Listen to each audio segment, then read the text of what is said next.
We spent $1.8 trillion on our defense. That defense can't pass an audit. That defense can't generate a military force capable of prevailing in armed conflict just about anywhere in the world. We can't beat Russia. We can't beat China. We can't beat Iran. We couldn't beat the Taliban. But where was the complaint from the American people? Where were the American people saying 1.8 trillion and you can't do anything? I'm done. I'm fed up. I've had it. Nah, they're getting ready to pass another, $900 billion defense bill. And the American people go, oh yeah, that's a good idea. We'll just keep doing that because we're stupid. That's the reality of it. Let's not pretend that homeless just happened now. Okay, we've had homeless in the streets forever. As long as I've lived in Albany, there's been homeless there. We haven't done a damn thing about them. So we don't care about the homeless. Our education system sucks. We don't care about education. We don't care about healthcare. We've had healthcare problems forever. Oh, yeah, people play the card, but collectively, we just bumble along. Why? Well, hell, it's Christmas time. We know why. Because we wrap ourselves in the cocoon of perceived comfort.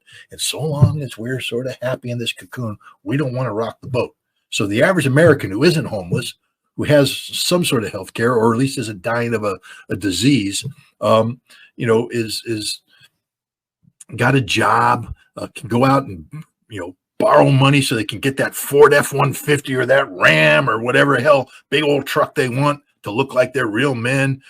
If we can turn on TV and watch the NFL or watch baseball, we don't care about anything else. We suck as a society. We are horrible as a society. Ukraine isn't going to suddenly wake us up and go, oh my God, you want to spend $60 billion on a film. That's an argument made by politicians within, the Congress for political purposes.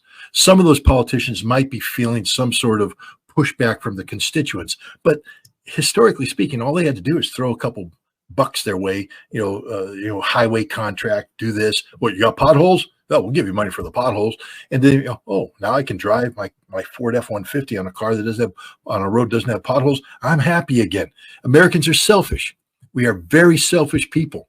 We have these values, and it's true. I mean, most Americans will give you the shirt off their back if they run into you on the street and they deem you worthy of it. But how many Americans walk by every day, see a homeless person, and don't do a damn thing about it? You just, let's get by here. Oh, I'm driving up to the corner and there's a guy there with a sign that says, I'm a veteran, I'm cold, I'm hungry, I haven't eaten in 2 days, and he wants money. He's looking at me. Oh God, don't look at him. Let's just, come on, light, turn green. Okay, there. Oh, forgot about him already. We all do it because we suck. We like to put little yellow stickers on our car. I support the troops. Bullshit. I'm not going to say that word. No, you don't. Because if you support the troops, you'll be at the VA hospital right now changing the colostomy bag of a 32-year-old kid who got his guts blown out 8 years ago in Iraq or in Afghanistan.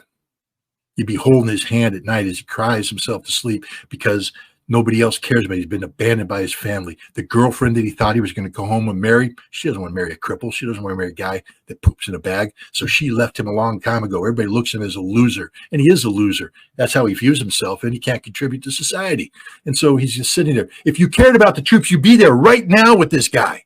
Right now. I used to transport him in the ambulance when I was driving the ambulance for my local fire department. We'd pick him up frozen on the street, and we'd take him to the VA. And the VA would receive them, warm them up, sober them up, and then out they go again. And I'd pick them up next week, same place, until one day you don't pick them up because they're dead. That's how we treat our veterans. That's how we treat them. Hey, did you kill anybody in Afghanistan? Can I buy you a beer?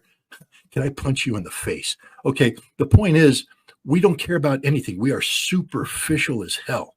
Now, maybe we're starting to wake up because I think people are starting to look at the paralysis of our political system, where whatever, if you're a Republican, you thought the Democrats were the bad guys. If you're a Democrat, you thought the Republicans were bad guys.